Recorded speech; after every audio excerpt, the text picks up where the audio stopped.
Hey, what's going on, everyone? This is Mitch. Good Friday morning to you all. Hope you guys are getting up and feeling well. Certainly having a fantastic start to your day and a great start to your weekend, depending on what time you're watching this video. Got you an update on what's going to happen weather-wise for today, and I certainly appreciate you folks tuning in this morning. Appreciate the support. The beginning of August has definitely been a great start, just as good as the last 2 months. We've just cruised on through summer.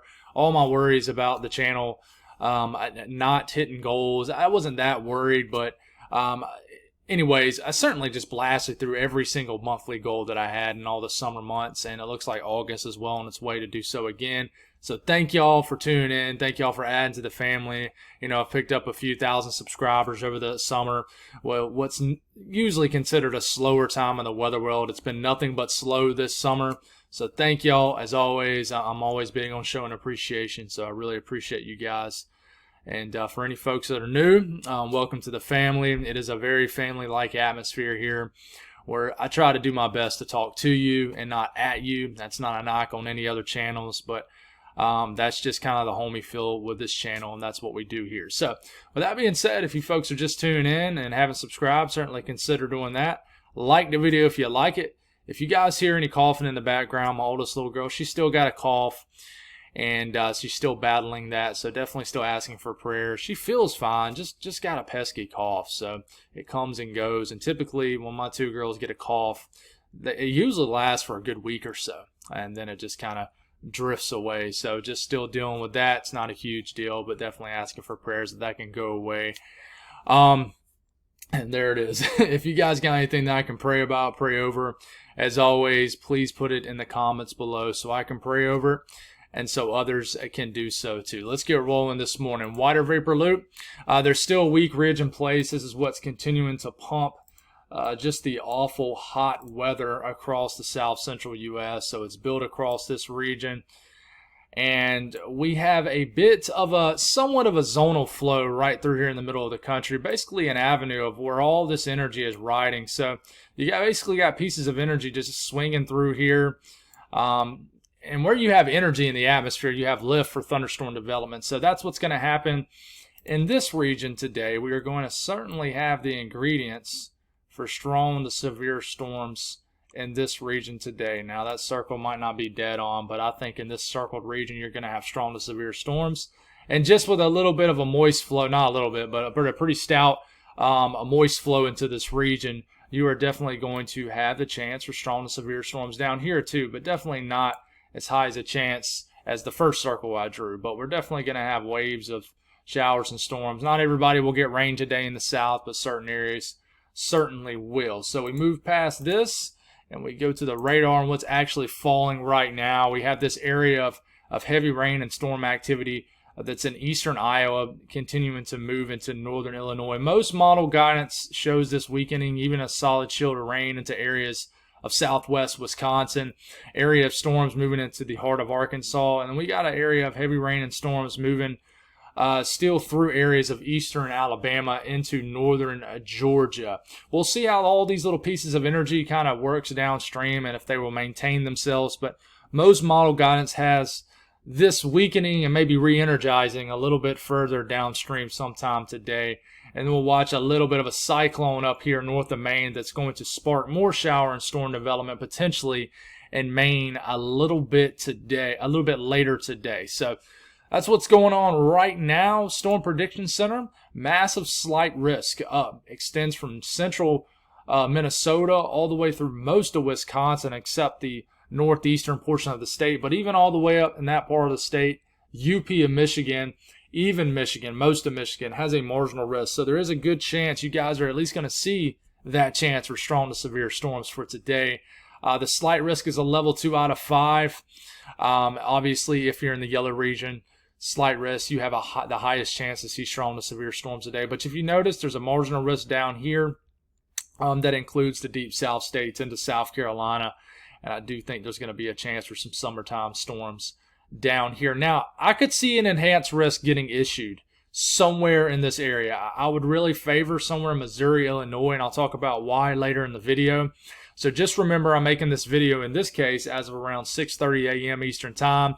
We typically have another update from the Storm Prediction Center around 8:45, 9 Eastern Time. So this will change, okay, but this is what it looks like right now. But the general theme will stay the same as of what I'm going to talk about. Tornado risk, 2% risk of a tornado within 25 miles in any given location.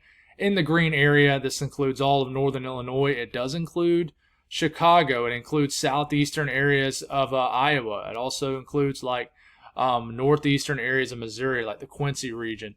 Wind threat, basically includes the entire slight risk. There's a 15% risk of winds exceeding 50 knots or higher. That's 55 to 60 miles per hour. If we do upgrade to an enhanced risk, I wouldn't be surprised if they threw a 30% risk somewhere down here in Missouri and Illinois. That would warrant an enhanced risk. If it goes from a 15 to a 30% risk of those winds, that means they have to upgrade it to a slight to an enhanced. Hail threat, right now it's kind of a bimodal 15% risk mode.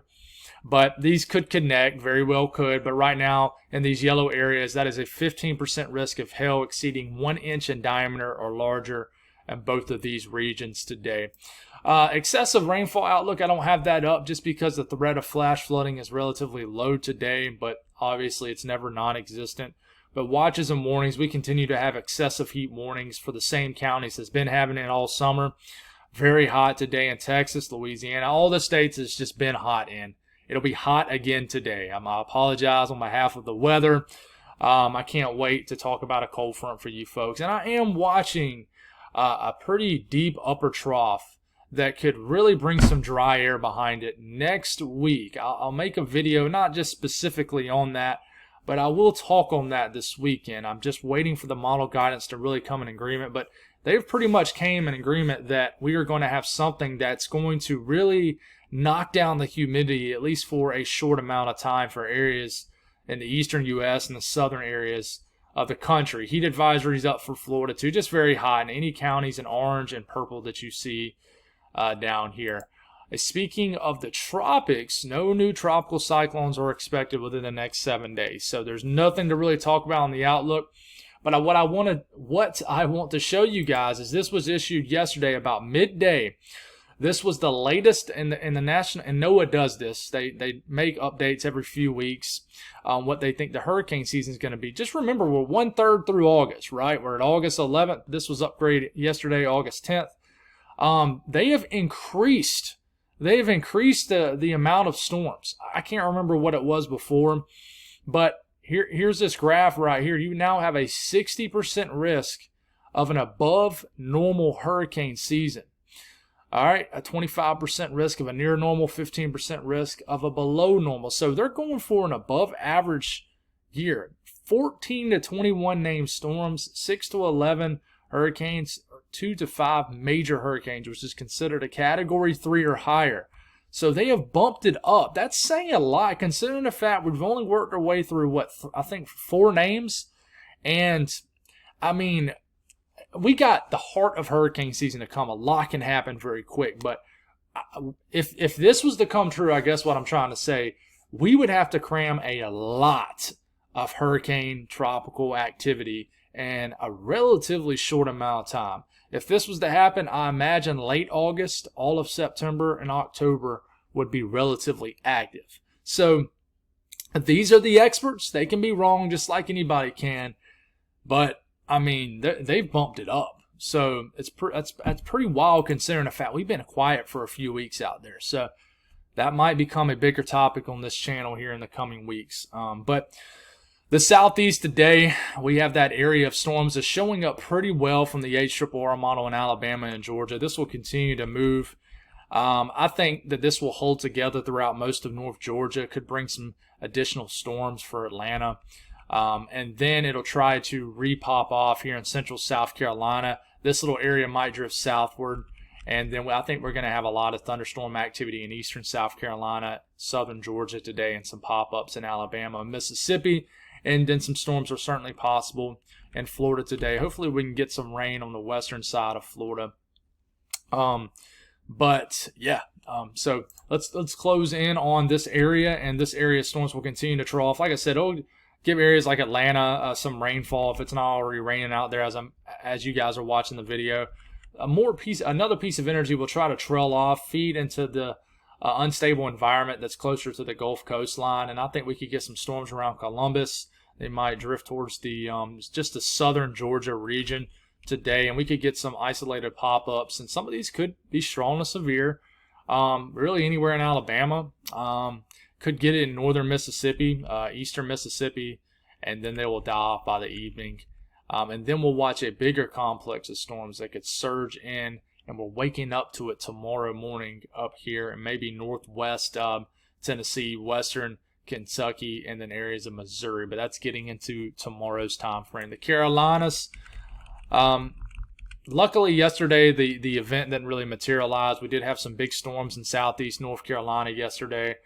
And it got very active in areas of the Northeast where we had a couple, it looked like confirmed tornadoes based off the radar. But speaking of the Carolinas and Georgia today, we could get some storms that make it all the way to eastern Tennessee sometime early this afternoon. The Piedmont, western areas of the Carolinas could get some storm activity, but I'm expecting a clustered up area of storms to really get going around rush hour, 5-6 p.m. from the Midlands points east, and I think they will try to drift towards the coastline throughout the late, I would say the early evening time frame, all the way through kind of the mid to late evening time frame. So if you're vacationing in Charleston, Myrtle Beach region, I would watch out right around when the sun's going down for an area of storms that could really take over most of the coastline of South Carolina, maybe even Georgia. So just be careful if you're out and about, out in the town in Charleston, doing some putt-putt in Myrtle Beach, whatever, camping out in the Hilton Head area, Edisto Island. Certainly want to watch out for some storms a little bit later this evening.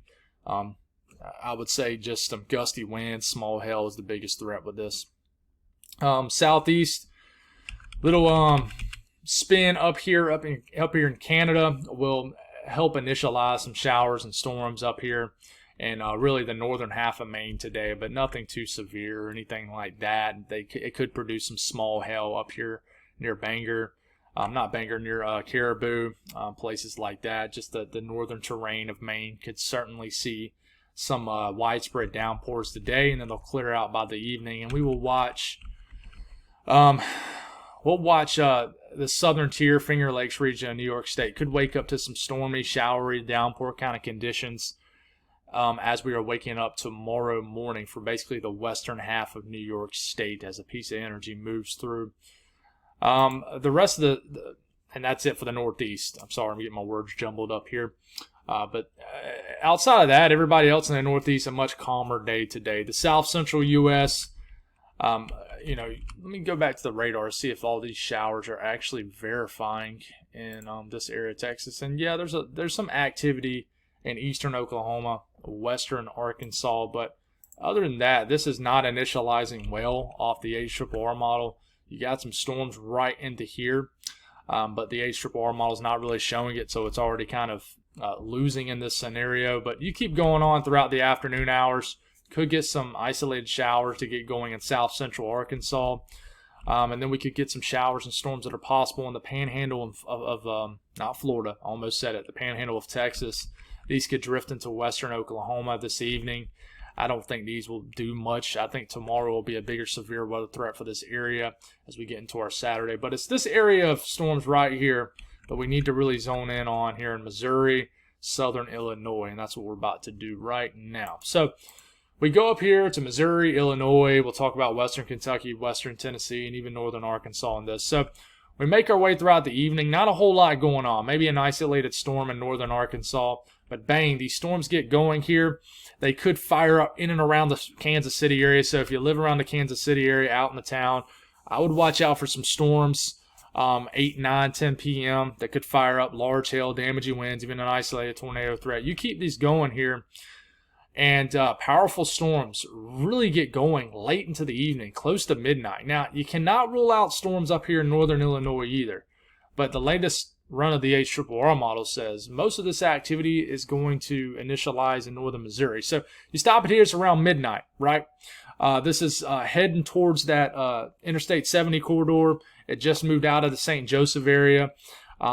It's affecting areas of like Quincy, and it's heading right towards Columbia, Jefferson City, St. Louis. If this was to happen, that entire area would get crushed tonight by some nasty storms. Damaging winds, large hail, and even an isolated tornado threat is there.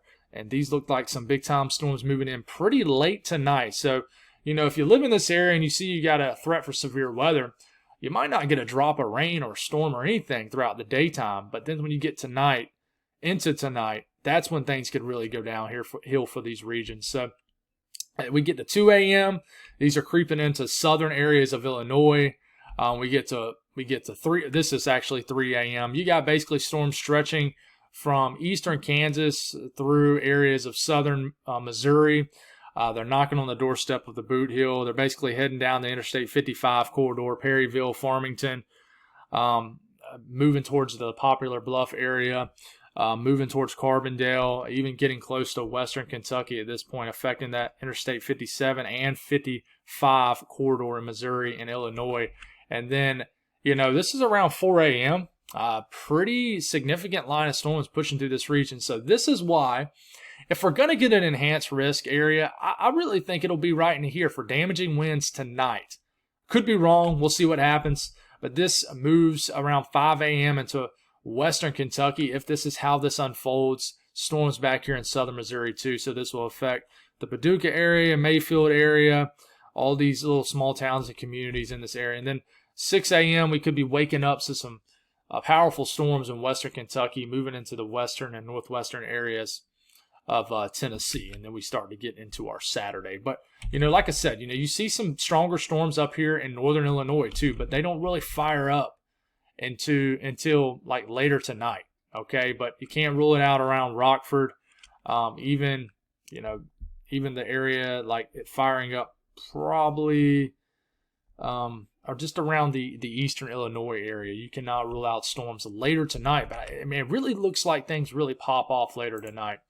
Updraft Felicity Swath, this is for kind of right now, but the area you see right here that popped up on your screen, that is where the HRRR model is trying to indicate rotation in this line of storms, which means you could potentially get an isolated tornado in this cluster up line of storms. So do not ignore the tornado threat, guys. This is some pretty highlighted colors. Once you get into that yellow, that orange, that red, especially the pink, as you can tell the color code down here, this indicates some pretty strong rotation from this model run in this line of storms. So this goes right over the St. Louis area. Okay, so there could be an isolated tornado with this line of storms. Please take this serious. And like I said, this gets going later tonight. The damaging wind threat here, and remember this goes in 1 hour intervals, so you're going to see weird gaps. But we start to get into 7 a.m., 8 a.m., 9 a.m. Look at this little area of storms right into here near St. Joseph that gets popped off here. And then it basically screeches across the entire state of Missouri. This is getting to 1 a.m., 2 a.m., 3 a.m., 4 a.m., 5 a.m., 6 a.m., 7 a.m. And you see this massive corridor right here of strong winds associated with this area of storms that gets going basically from eastern Kansas throughout the state, most of the state of Missouri, especially central to southern Missouri, and then the southern half of Illinois. Look, you got little pockets of 80 to 90 mile per hour winds with these storms. Like I said, I think if they do an enhanced risk, it'll be down here for wind. But this will be a tough one to figure out. It really will. It's just kind of tricky with these kind of pieces of energy that just rides along this ridge. But, you could be waking up to some strong winds with a cluster of storms in like Nashville tomorrow. We definitely need to watch out for that area. But this is the area that we need to watch out for damaging winds for sure. Up here in the north central U.S., the slight risk extends all the way into this region. The morning rain and showers and convection will continue to move through the UP and Michigan, where you'll be dealing with some rain. A little bit further on this kind of the southern end of this moisture could be more in the form of storms kind of moving through northern Michigan. Could get some more additional storm action that develops south of Green Bay, might affect the Milwaukee region. And this continues to kind of move through the northern areas of Michigan throughout the early and mid-afternoon. And then some of these storms could begin to strengthen as they begin to enter in a time of the day where it's much warmer. The atmosphere is much capable of producing severe storms. So, I would watch out in Michigan a little bit later today, really anywhere in Michigan. I can spit out every single name in Michigan, but I would say anywhere has a risk just about of a strong to severe storm. If not strong, then just a regular old summer type storm. After this rain moves through, the atmosphere could recover, and you could get some isolated downpour activity, storm activity throughout the UP of Michigan, even this afternoon. But it's later today when we need to watch this area right into here. So we'll go on and zoom into that. Like I said, all this convection pulls through, but then bang, look at these strong to severe storms in the central Minnesota. You got a pretty strong cluster of storms developing here in extreme southeastern Minnesota. I mean, even southeastern Rochester will move. Looks like they're moving close to the La Crosse area of Wisconsin. And just some isolated to very widely scattered strong to severe storms. And I mean, really anywhere in Wisconsin, but especially central and western Wisconsin. They could be anywhere. It's going to be tough to figure out where they're going to be. I mean, they could fire up around that Interstate 94 corridor and really just work its way down that way. And they will start to cross into central Wisconsin, I would say late evening, 10 p.m. And we cannot rule out some tornadoes with this cluster of storms right here in central Wisconsin. And then these eventually will try to drift down to Lake Michigan around midnight. So, what is it? Madison, Janesville, Milwaukee, Green Bay. You guys, all the communities along the western shores of Lake Michigan could certainly see some storms. Could get a lightning show a little bit later tonight. And these cross through, and then they could eventually enter Michigan. So we got to watch out these storms. The Storm Prediction Center really mentions that this area up here is very complex. And you look at the NAM and how it unfolds this area, it's kind of the same. It's even more, I would say, dried out than the HRRR model, but it does show storms in that same general location. So updraft velocity swath does indicate some, definitely some slashes through the map here on Wisconsin, indicating these storms could be rotating. You see these greens and yellows, that's just indicating rotating updrafts, which means you can have rotation of these storms, which means you can have a tornado risk with these storms. But it's going to be hard to figure out exactly who it is. I would favor central, western Wisconsin, and then southeastern, eastern areas of Minnesota. So, but you even have some showing up in eastern Wisconsin also. Damaging winds, I mean, wherever this cluster of storms do form, you see these little areas right in here popping up.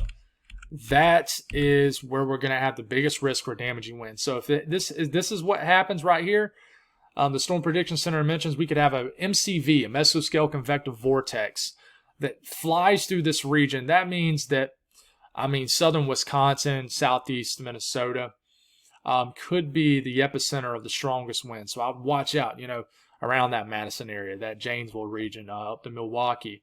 You could have an area of storms that produces that 50 to 60, 70 mile per hour wind gust. You just got to watch out. This is a tough one today. The western U.S., quiet, except the Four Corners region. But it's just standard monsoonal energy. Nothing too wild.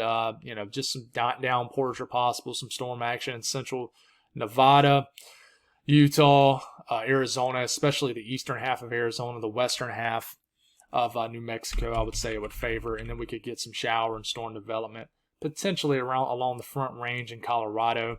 Outside of that, getting up to Idaho, the northern Rockies regions, you got some troughing set in place with no energy flying through. And, you don't really have much storm activity up here at all. Temperatures today, another nice day in the Northeast, just 60s, 70s, some low 80s closer to the coastline. 80s for the Ohio Valley, the Midwest, 80s and 90s, north central U.S. It's going to be a chilly day up here in Northeast Minnesota, only in the 50s.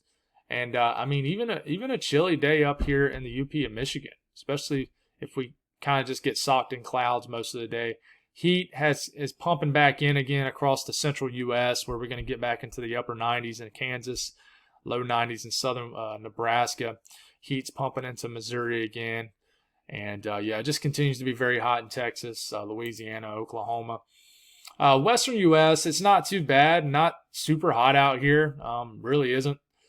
Just honestly, if you look at the GFS and look at temperature anomalies, and what the temperatures are compared to average, there's just kind of splotches of above average and below average And a lot of this is based off storm development. But if in general you look at around noon, I mean, I would say in general you're below average for most of everybody in the western U.S. for this time of the year. So that's all I got. I've made this video in about 25 minutes. That's probably one of the shorter videos in a while. If I missed anybody, I do apologize. But you guys have an awesome Friday, and I'll talk to you again soon. God bless.